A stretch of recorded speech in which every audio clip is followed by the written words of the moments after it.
తెలంగాణ రాజధాని హైదరాబాద్ నగరం నిన్న మొన్నటిదాకా రియల్ ఎస్టేట్ రంగానికి స్వర్గధామంగా కనిపించేది. ఎంత రేటు చెప్పినా జనం వెంటబడి కొనేవాళ్లు. రెండేళ్ల తర్వాత ఫ్లాట్స్ చేతికిస్తామని చెప్పిన ప్రాజెక్టులు సైతం హాట్ కేకుల్లా అమ్ముడుపోయేవి. ఆకాశ హర్మ్యాన్లో 4 పడక గదులున్న ఫ్లాట్స్ 3 కోట్లకు కూడా విక్రయమయ్యేవి. పోష్ ఏరియాల్లో డూప్లెక్స్ విల్లాలు 7-8 కోట్లు చెబుతుండేవారు. రియాలిటీ రంగానికి ఊతమిచ్చే సాఫ్ట్వేర్ ఆదాయం కూడా పెరగడం ఇందుకు కారణంగా అంచనా వేసేవారు. సెప్టెంబర్ తర్వాత మాత్రం రియల్ ఎస్టేట్ సీన్ మారిపోయింది. ప్రాపర్టీ వ్యాపారం క్రమంగా నేలచూపులు చూస్తోందని రియల్ ఎస్టేట్ బడా వ్యాపారులు ఆందోళన చెందుతున్నారు. ప్రస్తుతం 40 నుంచి 50 అంతస్తుల ఫ్లాట్స్ నిర్మాణం జరుగుతోంది.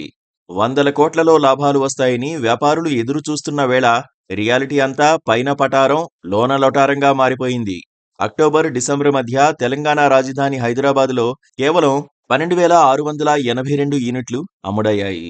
గతేడాది ఇదే కాలంలో అమ్ముడైన 24,044 యూనిట్ల నుండి 47% తగ్గుదలగా చెప్పొచ్చు. అలాగే సిలికాన్ సిటీ బెంగళూరులో ఇళ్ల అమ్మకాలు 13% తగ్గాయి. చెన్నైలో 9% తగ్గాయి. బేస్ రేట్లు ఎక్కువగా ఉండడం వల్ల ఇళ్ల అమ్మకాలు తగ్గాయని ఆ రంగ నిపుణులు చెబుతున్నారు. పండుగ సీజన్ కారణంగా 3వ త్రైమాసికంతో పోలిస్తే 2వ త్రైమాసికంలో అమ్మకాలు పెరిగాయట. అయితే నిర్మాణంలో ఉన్న ఇళ్లతో పోలిస్తే రెడీమేడ్ ఇళ్ల ధరలు కొంచెం ఎక్కువగా ఉంటాయి. ప్రస్తుత మార్కెట్ పరిస్థితిలో బిల్డర్లు తక్కువ ధరలకు అమ్ముతున్నారు.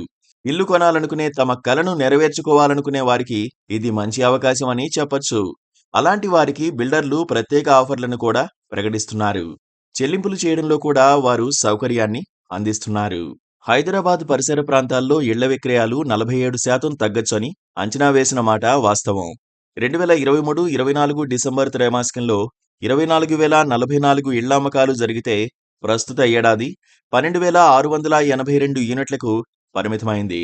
ఒక ఢిల్లీ మినహా బెంగళూరు, కోల్కతా, చెన్నై నగరాల్లో కూడా రియల్ ఎస్టేట్ విక్రయాలు తగ్గాయి.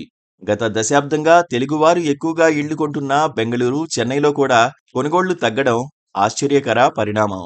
ఇది ఊహించని పరిణామం ఏమీ కాదని రియల్ ఎస్టేట్ వ్యాపారులు అంటున్నారు. అయితే ఇంత తగ్గుదల ఆశించలేదని చెబుతున్నారు. మార్కెట్లో డిమాండ్ తగ్గడం ఒక కారణం కావచ్చన్న వాదన ప్రచారంలో ఉంది. హైదరాబాద్ బిల్డర్లు అవసరానికి మించి నిర్మాణాలు చేసేవారు. పైగా బ్యాంకులు ఇబ్బడి ముబ్బడిగా లోన్లిచ్చేయడంతో కొందరు 2-3 ఫ్లాట్స్ కొనుగోలు చేశారు.